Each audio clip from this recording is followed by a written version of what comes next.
Oh, yeah. My name is Tyrone A. Anderson. I'm a replay communicator in the ACC, vice president, and charter member of Tom here at Football Officiating Clinic.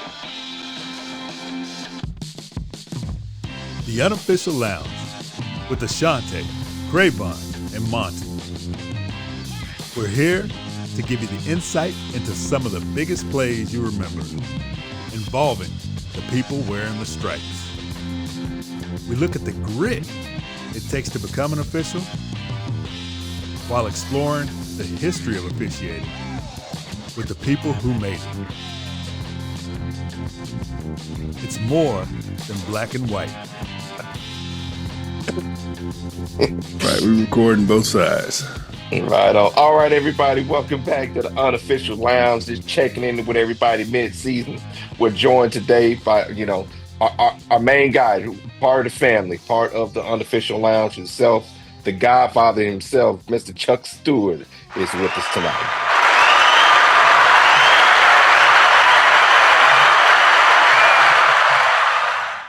It's the first time I've been applauded in years. You deserve every minute of it. Every minute of it. They should have applauded you back in the day, the old school when you had the little starter pistol in your back pocket to pop off for the quarters. They should have been applauding you then. It wasn't in my back pocket. The guy that recorded the penalties, he would carry it, and he would carry it. Then with a few seconds to go, he would give me the gun. And then, how we run off the field after the game was over with? Well, several times, I'm going to the locker room, and he's trying to catch me to get the gun, but I wasn't worried about the gun. I was getting off the field and out the way. But that happened several times. I was glad that they stopped doing that. Right. It was a distraction, because here, especially if it's late in the game, they go about to score or get somewhere within the red zone. Now I got to go get this gun and watch the clock to see when to shoot it. And it was somewhat of a distraction, but you got used to it. Right.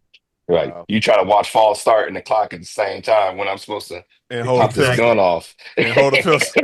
Back in that time, they had a line judge operating. We were the clock person. It wasn't the deeps. Right. Us on the line judge, so we had to do all that. Well, they didn't have nothing to do, huh? Look at that one person. Hey, things ain't changed. I'm not gonna get on them. Wow. But yeah, the season it's an interesting season. All these midweek games, all these power matchups early in the year. Yeah, coast to coast. Coast to coast. A lot of travel for some. So how is it for you guys being on TV playing every week? Well, we're playing on weekends. I honestly don't know how a team can play on a Tuesday. Thursdays I can kind of see, but Tuesday, I don't know how they schedule them. And hopefully they don't schedule them from working a game on a Saturday. Then they got to come back work on a Tuesday. That's just physically impossible to me. But hey, TV, right? The money. That's what it's all about. It's not about the student athletes or anything any longer. It's all about the money, man. Yeah. Exactly. I'm here. Next year we're supposed to have more Friday games than we had this past year. I think this year it was on like 8 or 9 of them. I think next year they pretty much kind of go every single week with a Friday night game. Yeah. Is that for the Big 12 or is that for everybody? The Big 12.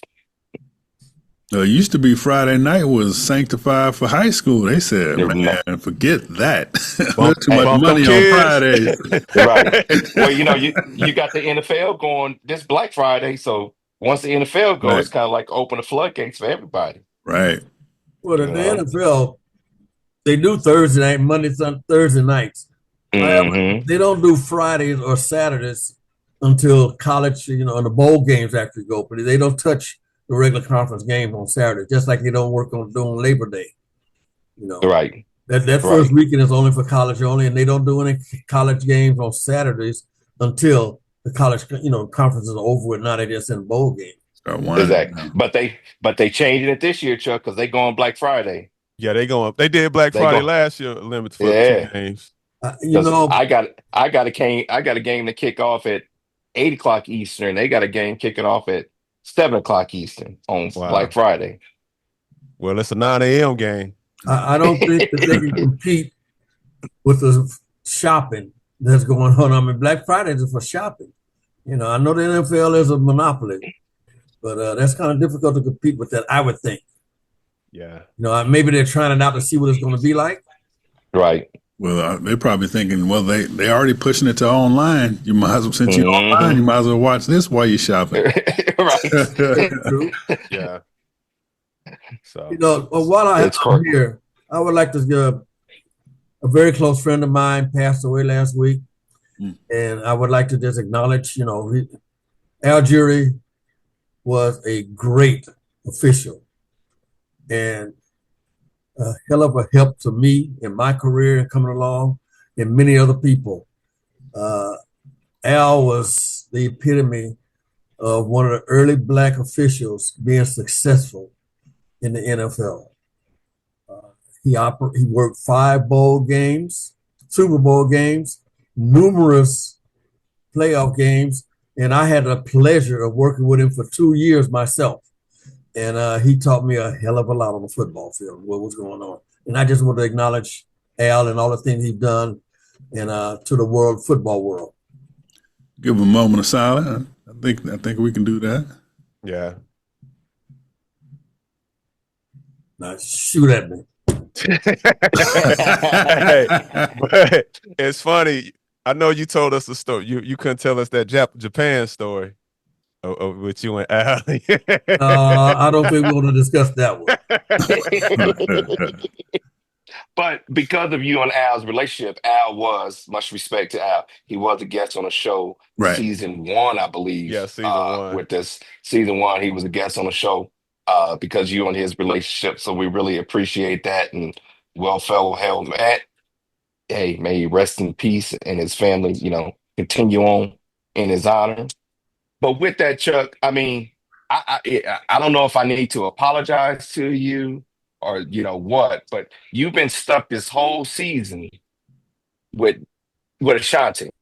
Hey man, I mean, he watching young Kobe. That's what it is. You know what I'm saying? You know, young Kobe. He watching the young beef, yeah, not Kobe Bryant, Kobe beef. You know what I'm saying? I got rid of you and DJ. Y'all left. Y'all, you know, Eddie Jones and McMahon X. What you're talking about, and let's relate this to Kobe. There's an instance in almost every game that he works that, you know, like Kobe dropped the mic and said, Kobe out. Right. But something happened and Ashanti's out. Something went along every ball. You know, we have the Sam Day Award, which is given to sometimes, you know, hoping no one gets seriously injured, but if they get stepped on or fall or something like that, Ashanti is leading the pack in that. I should have won it again the last week, and I just couldn't do it. The award rigged, you know what I'm saying? Hold on, wait, Ashanti, you won it last year, like on a landslide. So it was rigged. We might as well just rename the award. I think the award is rigged. You know what I'm saying? No, you do a very good job of winning it. Right.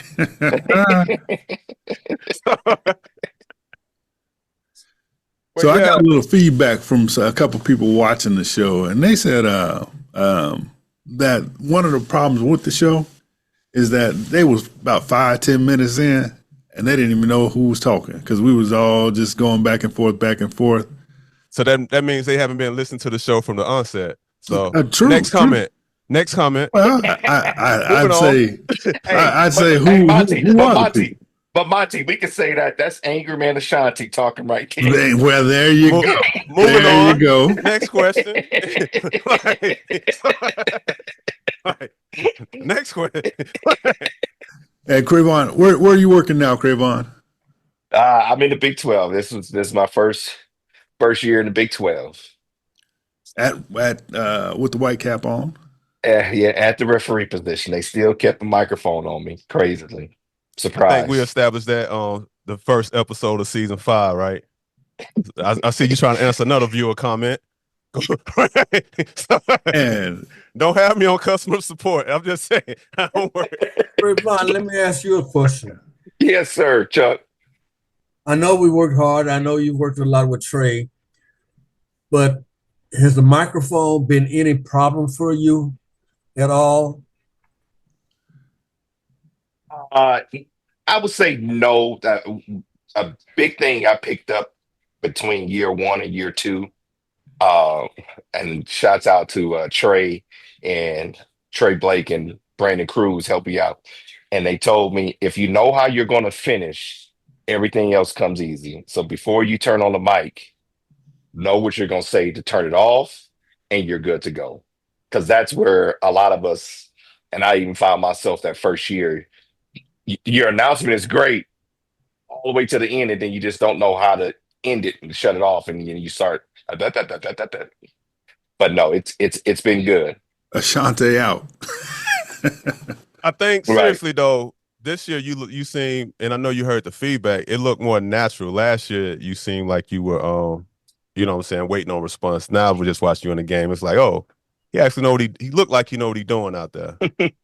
Until I see your facial reactions, it's like, okay. Yeah, that's something I still have to work on. So Do you discuss with your crew or whomever you're working with how you want things presented to you? I know sometimes I would go in and say I have number 25 blue with a hole or with something of that nature, as opposed to saying the offense or defense. Does that ever enter into how you thinking and how you talking? Oh yeah, I have two pet peeves that I say for anybody giving me a foul. Don't give me a color and don't give me the enforcement. Mhm. Because the color can mess me up because I'm not thinking color. Give me either offense, defense, those type of things, or give me the schools. If you don't can't remember, tell me the name of the school. Just don't give me a color. And the other thing is my other pet peeve is don't give me an enforce. All they're going to decline this. Don't assume, right? Because then do pop on the mic and say, "Oh, penalties decline." Next, they want to enforce it. So don't give me enforcement, don't tell you Tennessee, huh? When you at and Let Cincinnati. me don't tell. let me ask this because I know this was a problem I had, and I don't know if Ashante and maybe Monty, you may have the same difficulty on kicks. I was so used to saying offense, defense, or Yeah. blue and black. It was difficult sometimes for me to come up and say receiving team and It kicking. continue. Yeah. Does that enter any of the problems that you have while you're doing that too? For me, I tell people, Chuck, if they gonna get confused, especially on kick plays, it's the worst, right? Kick play, change of possession is the worst. Um, if they can't remember, just tell me, you know, Oklahoma State had the ball, Yeah. Oklahoma State fouled, and then I can figure out. I'll start to figure, oh, they kicked, and then we go from there. Okay. Instead of you telling me something wrong, um, it's even like they say, just don't tell a lie on the mic. As long as whatever you say, even if it's bad, as long as it's not wrong or false, fine. Um, Same with officials coming to me, just don't give me bad information. If you don't know, be honest and say, hold on a minute, I'm not for sure. And then we can climb that bridge. I'm going to ask you one more question. I'm going to let you guys go to do the thing. I am noticing more and more, especially the NFL, but it's coming down to the college ranks as well, where the referee will get on the microphone and say the rule on the field is not even a replay is involved in it. They're just giving that, and I'm assuming you're trying to take the people out of the box, out of it, or the announcers. Or I'm not sure what it is. What do you feel? How do you feel about that? Or do Well, in you do it? in the NFL, they get the replay assists a little bit more than what we Right. do. We won't get a assist, and if we do, we don't make any announcements of the assists. We may get an expedited that we would say after replay review, even when that's not going to the booth. The rule on the field is such. But that's not exactly what I'm talking about. All right, say there's a runner in the backfield. He goes down, and he Mhm. continues to get him to continue to run. You'll often hear some of them saying, "Rule on the field is runner was not down." Are you an Okay. advocate of doing that? Yes. If it's a tight play that we feel is already smoke and we kind of letting Monty know, even though Monty, when we say Monty, the replay guys, if it's something that's actually done on the field, and it was really, really tight, then yeah, I'll make the announcement. The runner was not out of, the runner was the runner wasn't down, ruling on the field, touchdown. Okay. Hmm. All right, now I'm through. That was a good question, Chuck. Yeah. But it is a lot more ruling on the field, and that's really to That's kind of to get bring us replay's in. attention. Right. So I It's think more to it's bring us in than to keep us out. Well, correct. Monty, let me ask you this then. Is that easier than somebody going on 020 and saying, check this? I think it is because I think everyone's still struggling on is using the same verbiage. So someone may say, "Hey, replay likes the 45-yard line," to where someone else says, "Hey, this is Chicago 45-yard line," and so I think they're still struggling on everyone trying to speak that same vernacular. So I think that's where coming from the other way, it's a little bit easier because then it takes that communication piece that I think we're still struggling with out of it.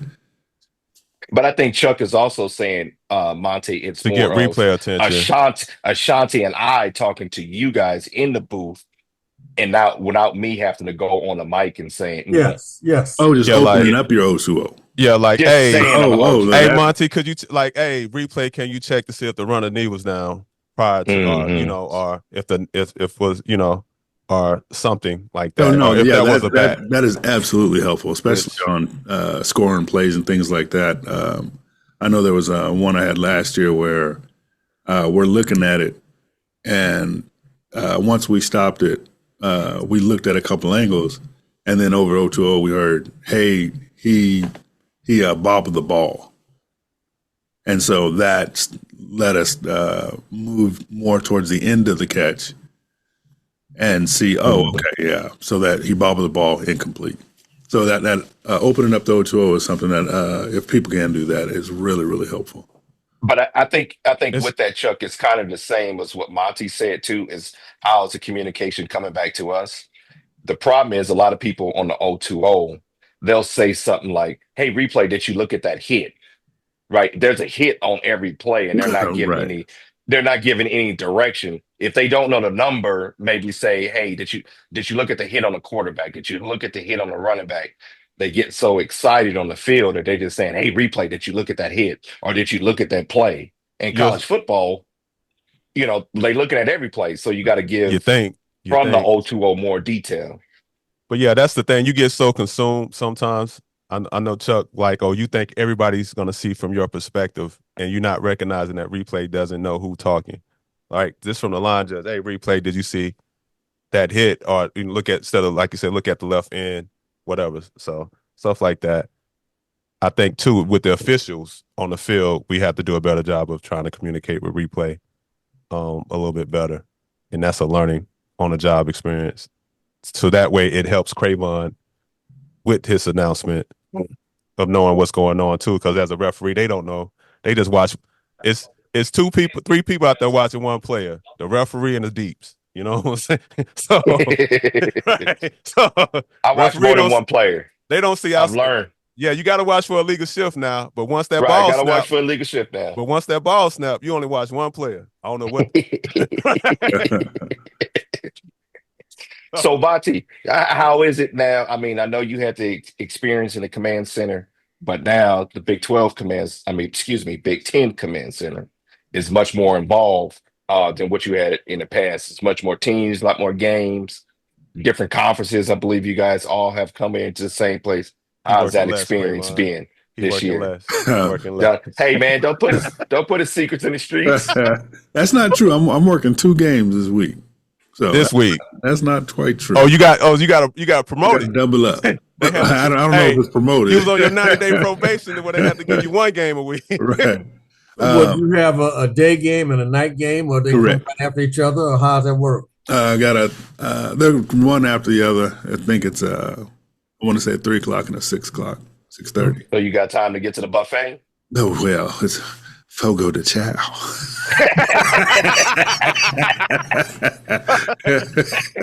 Hey, that's one thing about that command center. They put it in the right spot.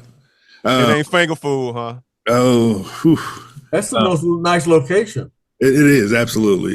You fly in. It's the hotel picks you straight up from the airport. It's about a 3 to 5 minute drive, and then we walk across the street, and we're at work. Yeah, but you got to walk across the street at the airport too now. You haven't been back there in December yet. No, and I won't be. My last game is the end of November. Well, you better hope it's not snowing at that time. Yeah, I'm hoping no Thanksgiving snow. But it is so it's partly different, partly the same. Some of the same faces were able to come over, Ortiz and Yates and Stremlin. So that's a little comforting. And then it's now learning the Big Ten's way of doing things. Okay. And you do what they tell you to do, and try and make sure that number one, you're efficient, but number two, I guess number one, you're right, and number two, you're efficient. Okay. Right is always a good thing. Right is always number one. Right is number one. That's a good thing. So now, Ashanti, I mean, me and Monty, moved to different conferences, traveling a whole lot more. You don't have to travel as much, but you have the experience that most don't experience at the Division I level of working with multiple different people, different crews every single weekend. How has that experience been for you this year? It's it takes you back to like JUCO or you coming up where we're working with different guys and trying to get familiar. So like the rotation has been it's like get used to working with different umpire, different center judge, and knowing that nuances of the game. So you have to be a professional, right? So that's it. Oh shit, my internet going bad. Yeah, your internet. You let Billy borrow your internet again. Hey man. So yeah, but no, it's that part of working with everybody. So I don't work with everybody in the conference, right? So week in and week out, that's good because everybody gets to see, how you work. And then it's the challenge. So one of the good things is I had a classic Pac-10 game. Oregon State played Cal, right, this year at Cal. So it seemed like it's like a reunion in a sense. Right.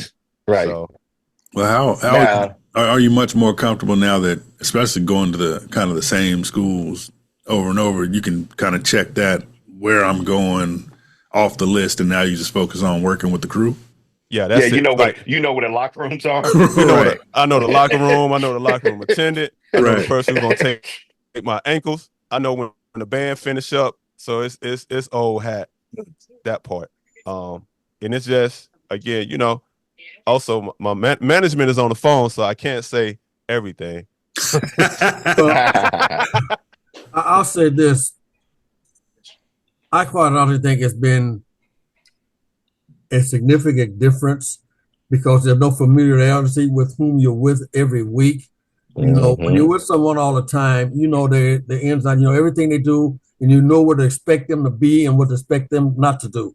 So this is like at your level when you're going to do a bowl game. Right. You're doing one every week now. Right. So you got to do it first. And it takes a little time to get used to it. Mm-hmm.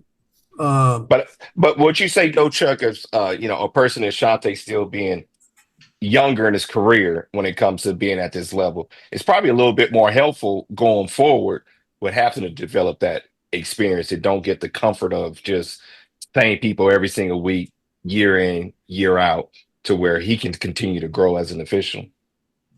Well, I'll give him credit. He has grown tremendously as an official, but he had a lot of growth to do now. Right?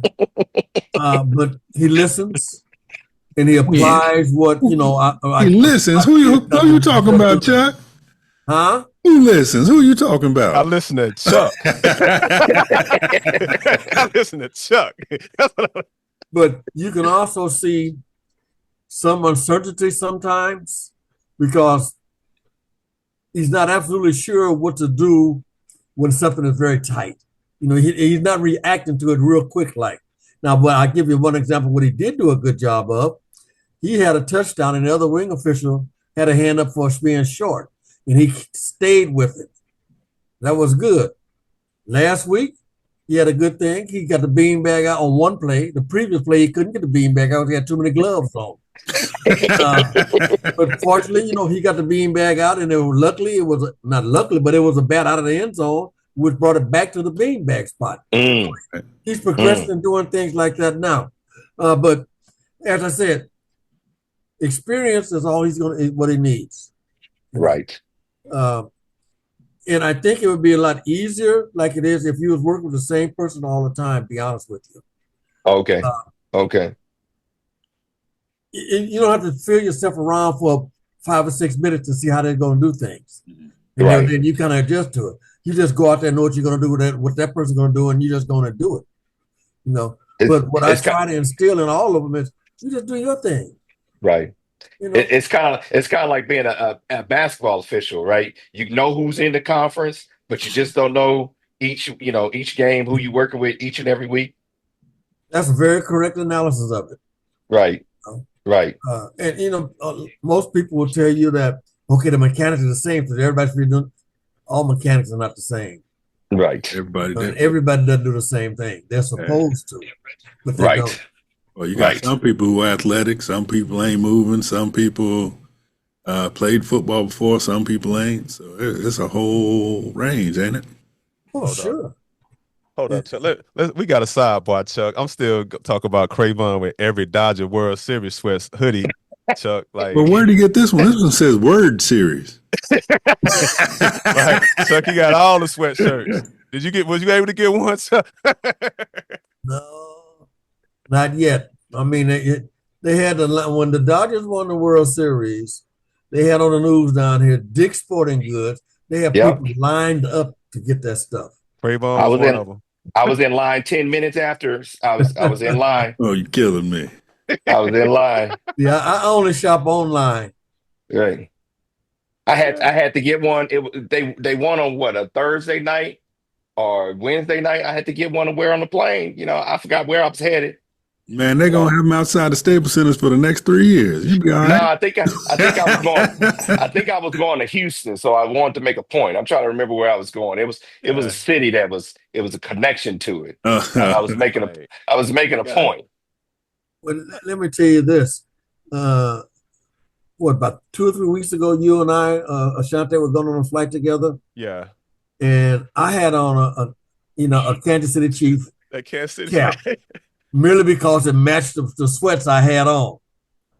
And the lady at the TSA stopped me and got a little, what do you know the Kansas City Chief cap on? Then, the flight attendant too, wasn't it? Flight attendant. Yeah. Like 3 people stopped them. Exactly. Wow. And I mean, seriously, I just had on a Super Bowl cap and they, upset because I had that on. So be careful with that World Series Dodger stuff on, man. He ain't going to San Francisco. He ain't going to Northern Cal with that. Right. I would tell you this though, Chuck. When you talk about the Chiefs, last weekend was my first time ever in Kansas City, in the city of Kansas City. Every other person had on Chiefs gear. I mean, it was just everywhere. Chiefs. It's like that's all I've seen people be excited about sports teams, but I have never seen a city that much into one team as they were the Chiefs. Everybody had on Chiefs stuff. I don't care where you were. That's what it was that Everybody Friday after Chiefs the stuff. Dodgers won. Right. You act like you ain't never been to LA. No. In LA, the Dodger gear gonna be old in about 6 weeks. Nah, this is new. Like you. That Friday after the World Series, I went somewhere with a Mets hat. Somebody stopped me like, hey, what you wearing? I'm like, come on, man. I agree with you, but the Super Bowl was in February. Hey. The Super Bowl was in February. Y'all fans are kind of crazy. That's all I can say. Right. I'm glad you won one. It kind of made me, I hadn't thought about it, really, because especially when I was in the NFL, I never wore another team's gear, going somewhere. But Right. I mean, I just threw a cap on that morning to went with whatever I had on, and I was surprised, really. I really was shocked. Oh, people about it, man. They about it. Yeah. Well, I know what Curtis Brown is talking about Kansas City because they are diehards. Die And hard. I tell you, they have the best tailgates. Like they have one tailgate that they got a person with a tuxedo on waiting on people and stuff. I mean, and then this is in any type of weather. Wow. Yes. But there's another city. I mean, New Orleans is very much like that too.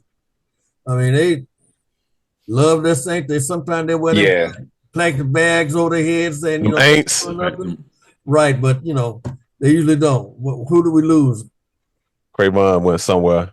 Oh, yeah, I'm heading to a Bulls game. game. Change and get out of here, Georgia shirt, huh? No. I got another black one just came in. I told you so. He got them all. Got another black one. Got another black one just came in. Like man, I mean, hey, you couldn't wear them for a long time. So what's your stance on people wearing things to when they're going to games and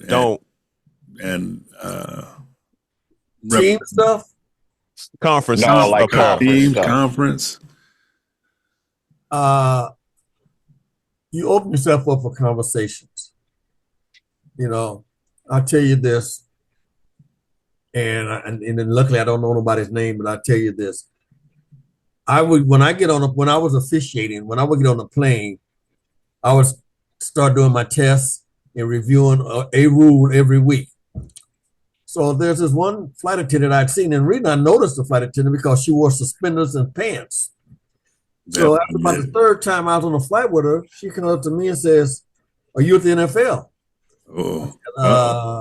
Yes, hesitantly. She comes back with a notebook, black notebook, about 3 inches thick, and asking me about who's hurt, who's doing this. She was a big time gambler.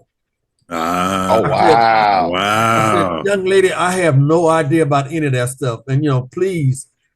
Luckily she switched from Chicago to LA to Miami to Chicago after about a few weeks. But I mean, you never know who you're going to run into. So to avoid all of that, especially after the ball game. Yeah. A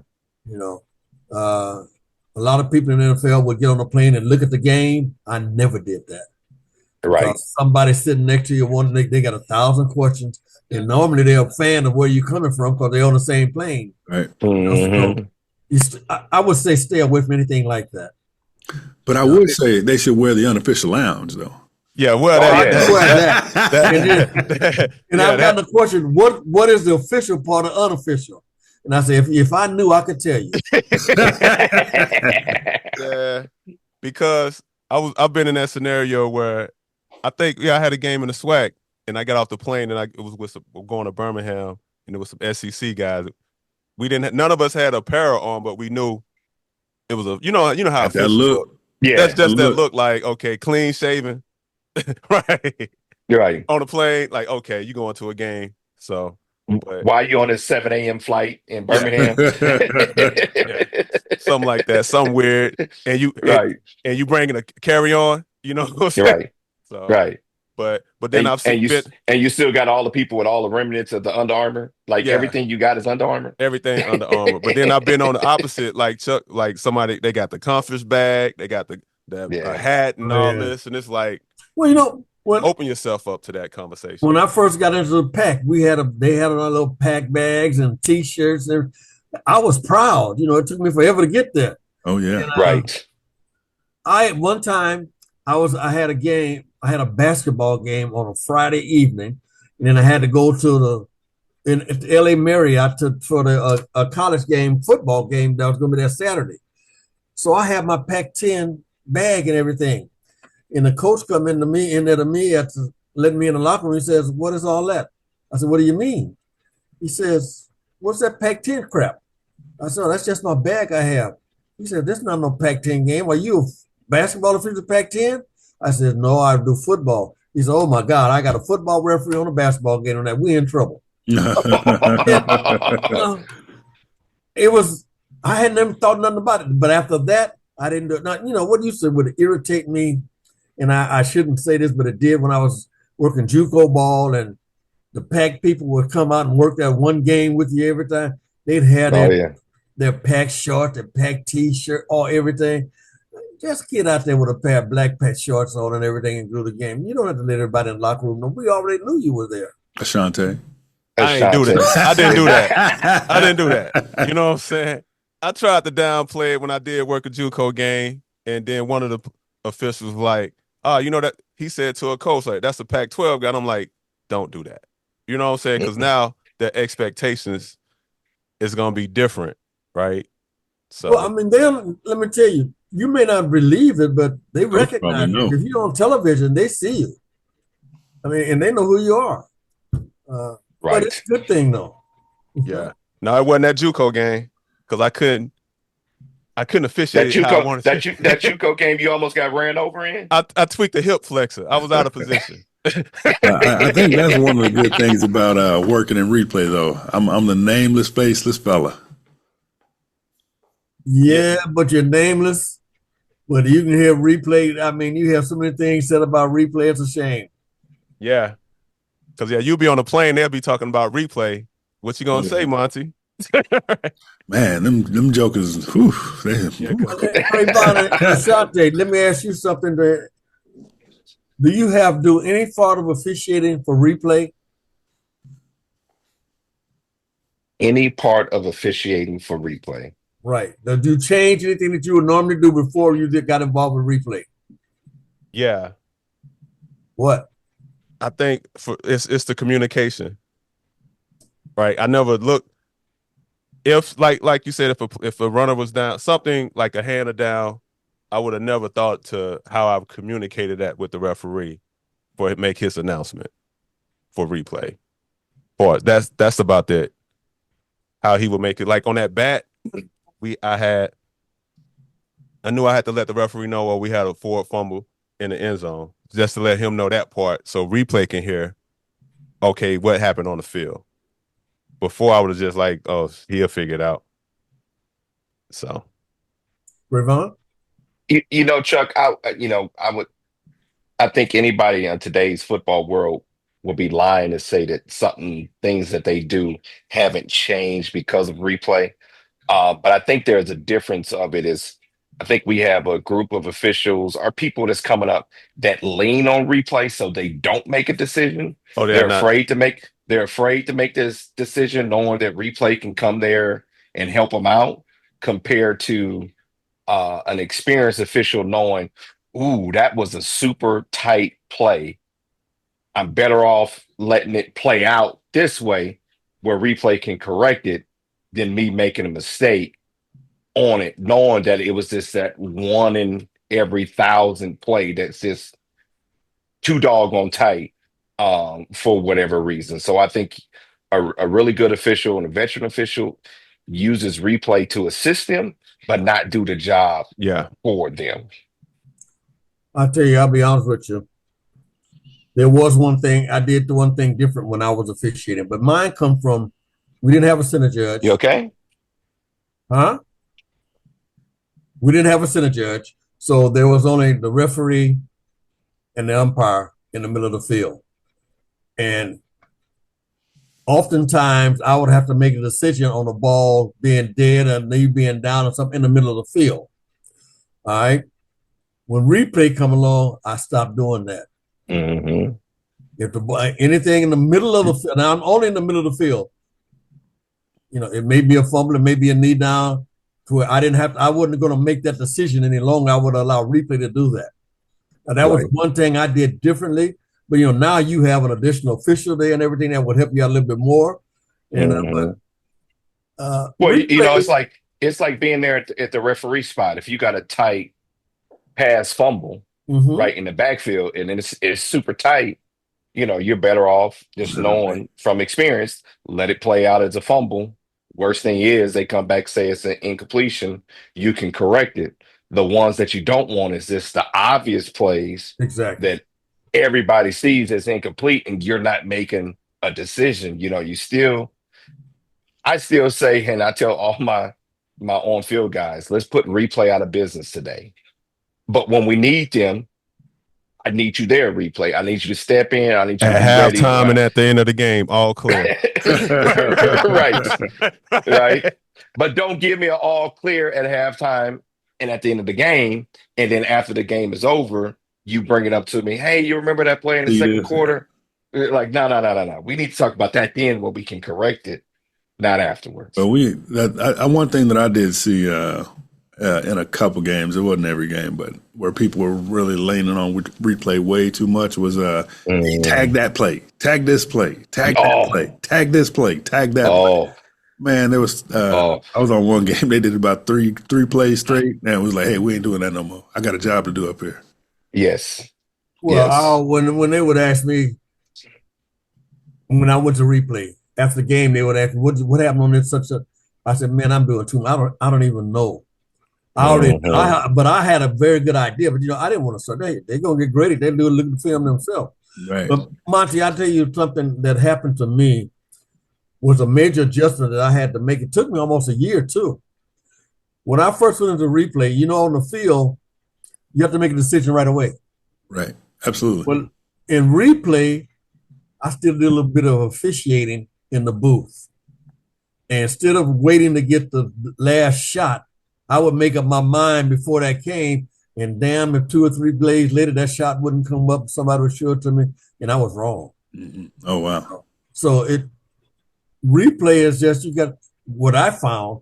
You just have to keep waiting until you get the shot. And if you don't get it, then you're going to do a decision one way or the other. But don't make it, jump right quick and say it, because you may have different angles going to show you something totally different. Yeah, that's been probably my biggest adjustment, I think, this year is the number of cameras. I think last year with DV Sport, I think you get nine of them in there, a box of 9. Man, with this new Hawkeye system, there's up to 30 cameras. It's ridiculous. And we're looking at tiles that are so small, and so we got to take our time, because I got to bring this tile up, this tile up, this tile up, this tile up to make sure I go through everything. Well, I think the Hawkeye system is very good. I do too. I think they both have their pluses and minuses, but Hawkeye system's pluses, I think, outweigh the DV Sport. Well, the more cameras you have, the better it is, but sometimes it'll take you a little bit longer because you keep trying to find a certain angle. Are they on the field, Chuck? Or are they watching the stands? I'm used to We ain't gonna speak about that conference. You're not in the South right now. Okay. No, but there are times where I had a handheld that was looking at the bleachers the whole, not even the people in the bleachers, just looking at a bleacher the whole time, to where there's so many cameras they just can't even man them all. I had a game with 102 cameras. Ooh, goodness! And we used 100 of them. Seriously. I mean, luckily I only had one play to review. Okay. But I was going to do it. I was after play. I was looking at all these different cameras, different angles, and everything. Right. Wow. Okay. It's very helpful. It is, but it can get confusing as well. Right, because then it's funny with replay. It's like they stress upon being efficient, so they weren't about being fast. Even sometimes, even in replay, and it's like, hey, let's slow down. We already stopped the game, so let's take an extra 15 seconds and clear this out, and not try to hurry through it and get it wrong. Especially now being the referee side of it, to where you're hearing your R1 that's at the game with you, and then you also are hearing the command center talking back and forth as well. And it's like, okay, just filtering through all that, making sure everybody's on the same page. And it's like, okay, boom, now I got to go make my announcement. Like, okay, let's make sure we got everything clear beforehand. So it's an interesting dynamic of what replay brings to the football field now. You say that because the replay official at the site has I would say, a more direct responsibility to you guys. And so they're trying to work so quickly. They're trying to get you in and out, Right. And now that I've seen working in the command center, okay, well, we're taking a step back and trying to slow it down. And so those two things sometimes work against each other. Mm-hmm. Exactly. But hey, it's what we do. It's what we love to do. And That ain't easy. replay ain't going nowhere no time soon. Every time you look at it, they add more and more of it. I just can't wait till the college rule lines up a little closer to the pro rule, so we don't have as many replays at the college level Well, as we that's do very now. good. I mean, the college level of replay officials are looking at every darn play. Exactly. I Exactly. think that's too many, you know. But I tell you, replay has changed as well tremendously in the last couple of years. It used to be retired officials going into replay. And I think Blandino come up with the idea that, we're getting maybe we start taking some of the officials who are not going to make it to the NFL and realize that at their earlier age stage and go into replay. And I think that's good and I think it's bad because I honestly think that you need to have somebody in replay with the experience of what's going on out there Mm-hmm. in order to even make a decision on something. Right. You don't even know what to look for if you've never done it. But I don't know about that there, Chuck. Huh? I'm not sure about that, Chuck. At least you tried, Monty. There's people who don't even know what they couldn't even tell you what the football looked like. Right. Exactly. You at least tried. You had a harder grind trying to get it on the field than you did going into replay. If you would have got rid of that too cool walk, you'd probably be right. disappointed somewhere. If you'd have showed up on time that one day. Showed up on time. Right. Exactly. Well, but I respect Monte for sitting back and evaluating where he was and what was going to happen in his future and making the correct decision. Well, thank you. Right. Well, it took a little push from a little push from about 3 people on this call right now.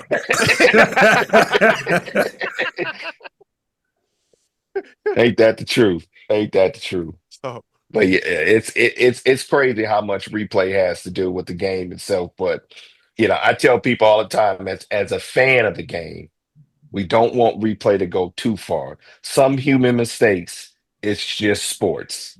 It's just what it is. It's human mistakes. Man. Offensive team, defensive team, officiating team. Sometimes the human nature of mistakes. You saying that now being a referee. You ain't say that when you was on the sideline. We gotta get there dealing with some coach.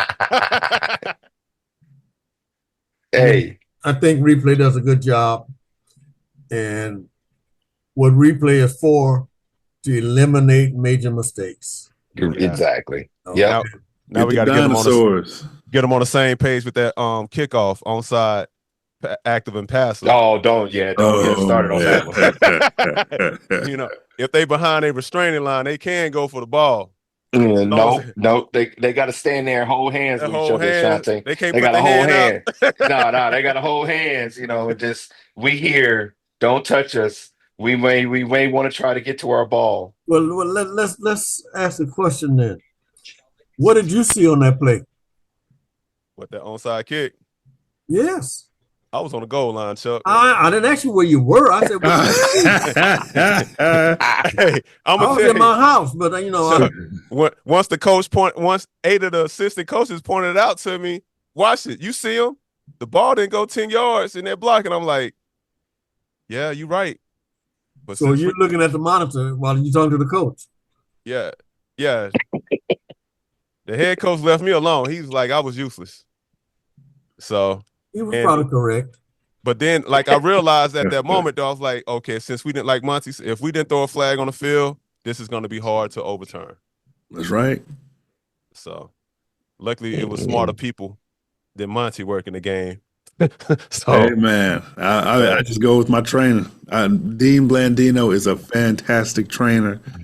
Puts it in the simplest terms and follow the process, and you'll get to his conclusions. That's all I care about. I thought it's supposed to be your conclusion. No, my conclusion is what my boss's conclusion is. Okay. I tell you, Blandino is an exception to what the statement I made a few seconds ago. Blandino is the only person that I really know have been involved with that has not been an official on the field, but understands everything that's going on out there on the field. I mean, I can't say that enough. The man he's very good at what he does.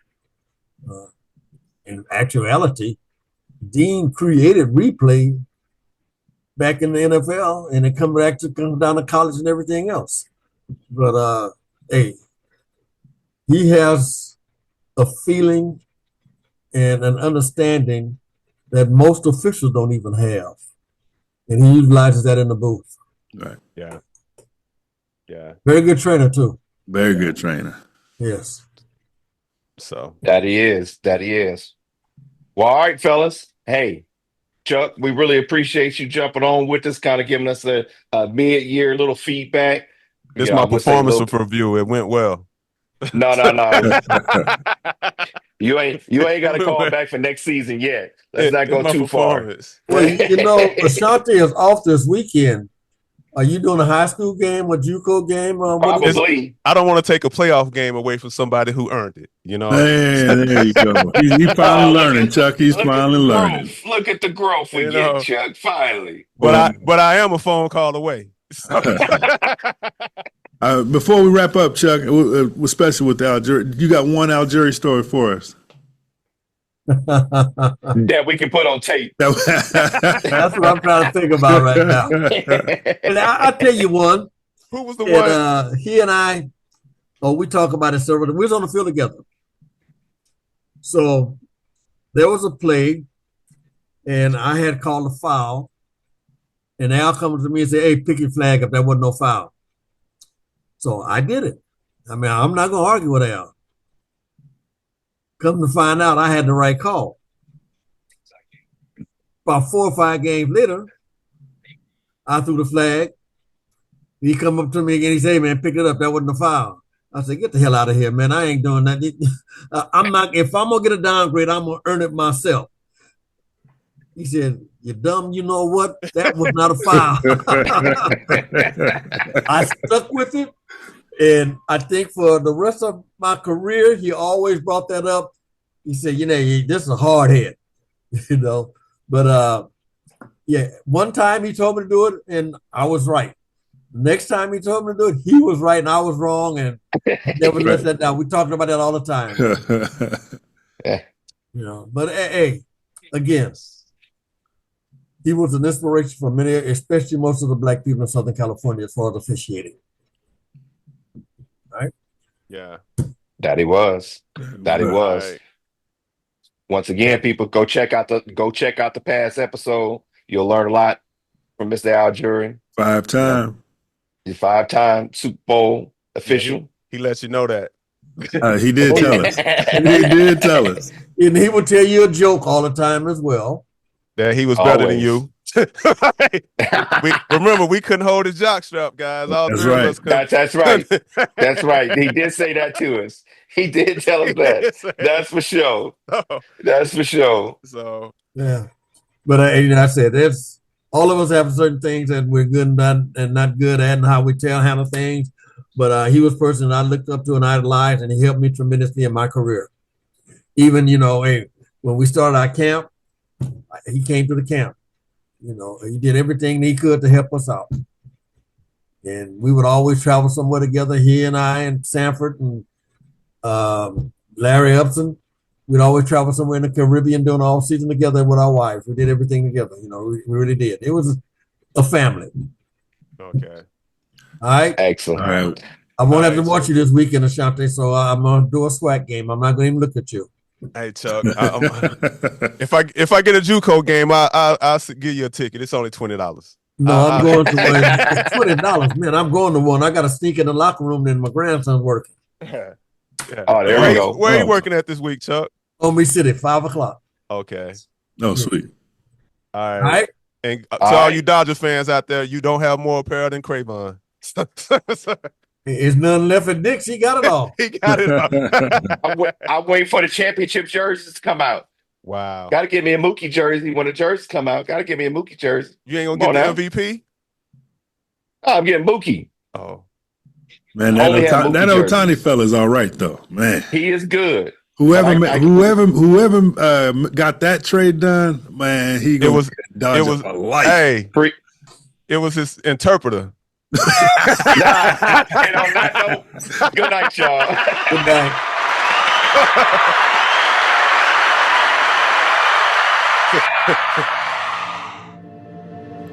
Thanks for tuning in to the Unofficial Lounge podcast. Don't miss your chance to join PCH Street's MVP Wine Club. Get 3 amazing bottles sent to you every quarter and discover wines that make us throw a flag and stop the game. Visit pchstreet.com/join to become an MVP Wine Club member today. Enjoy the best of the Central Coast of California. Thank you for listening to this episode. Remember to please like and subscribe, as the Unofficial Lounge is available on all your podcast streaming outlets, including Apple, Google, Spotify, and Anchor. We look forward to you joining us next time in the Unofficial Lounge.